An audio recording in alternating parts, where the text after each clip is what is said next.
উপদেষ্টা হাসান আরিফ তার বিরুদ্ধে তার পুত্রবধূ যেই ধরনের অভিযোগ দায়ের করেছেন, কিছু মেসেজ দেখিয়েছেন, তার চরিত্র সম্পর্কে যেই বিবরণ দিয়েছেন, বলার ভাষা নেই। তার ছেলে মোয়াজ আরিফ তার সাবেক স্ত্রী নীলাকে যেভাবে আহত করেছে, থানায় মামলা নিতে গেছে, মামলা নেয় না। প্রশ্ন হলো, উপদেষ্টা হাসান আরিফকে উপদেষ্টা নির্বাচনের জন্য কে বাছাই করেছে? মানে কেউ তো আছে না, পরামর্শ তো দিয়েছে যে হাসান আরিফকে নেন, মানে ওনাকে আনতে কে বলেছে? ওনার ব্যাপারে যে ইতিহাস বেরিয়ে আসলো এবং তাকে এখানে উপদেষ্টা করার আগে তার ব্যাপারে যে অভিযোগগুলো, এটা টিভি মিডিয়াতে কিন্তু প্রচার হয়েছে। এবং এই যে ভুক্তভোগী নারী নীলা, তিনি কিন্তু বিচারের জন্য বিভিন্ন জায়গায় দৌড়াদৌড়ি করেছে। এবং আজকে তিনি যখন চূড়ান্তভাবে শারীরিকভাবে তার মাথায় আঘাতপ্রাপ্ত হলেন, তারপরে তিনি মামলা করতে গেলেন, সেখানেও মামলা নেয় না। কোনো এক রাজনৈতিক দল নাকি সেখানে আবার লেয়াজু মেনটেন করে প্রশাসনিক লোকদের সাথে। এই ব্যাপারে তারা ক্ষিপ্ত। পরবর্তীতে প্রায় 19-20 ঘন্টা পরে মামলা নিয়েছে।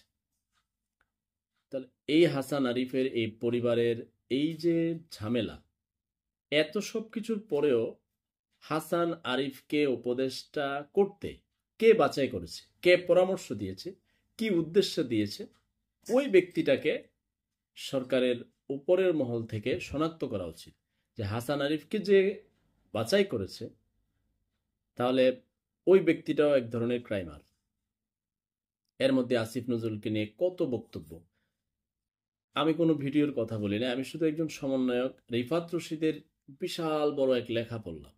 সেই লেখাতে স্পষ্ট প্রতীয়মান জনাব আসিফ নজরুল স্যার তার কিছু উদ্দেশ্য রয়েছে।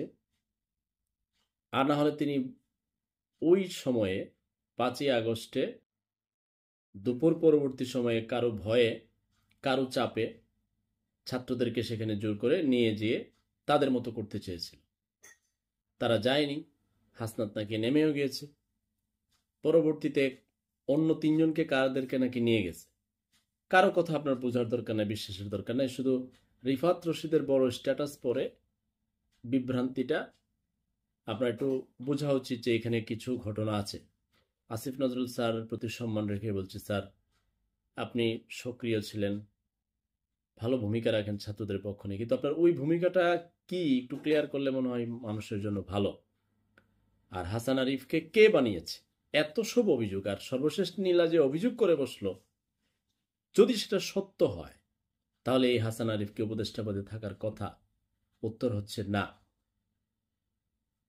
এই উপদেষ্টাদের কারণেই সরকার অনেকটা দুর্বল।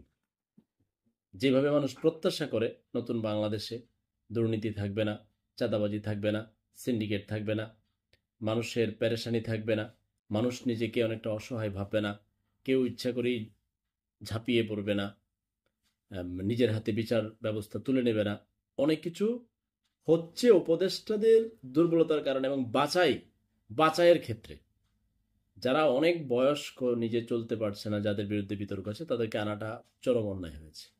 এবং হাসান আরিফের মতো লোক ঢুকে গেল কেমনে, ফারুকি কেমনে ঢুকে গেল, আল্লাহই জানে।